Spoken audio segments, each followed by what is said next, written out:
Isang mapagpalang araw sa atin lahat mga kaibigan. Ngayong umaga po ang lulutuin ko ay tinulang manok. Ito po yung ating dahon sili, sibuyas, luya, papaya, sili. At ito naman po yung ating manok na ititinula. Kasama na po dito yung ulam ng mga aso. Para isang lutuan lang po.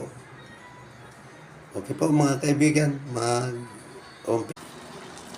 magluluto na po ako. Ganito po ako magtinula.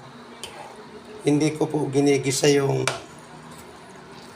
luya at saka sibuyas. Pinapabayaan ko muna siya.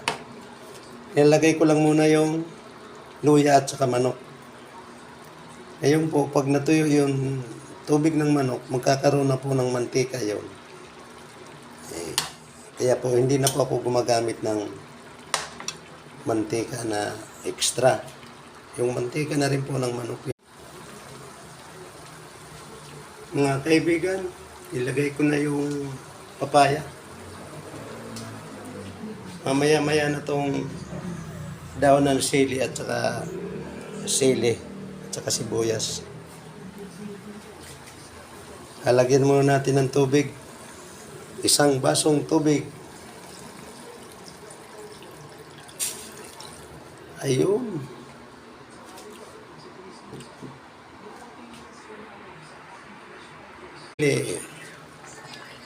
Malapit na po maluto yung papaya.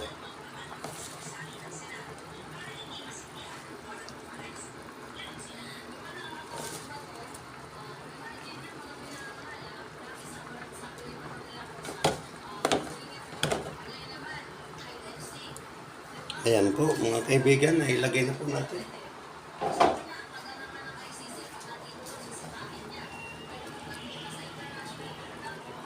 Ito yung ating tinulang manok.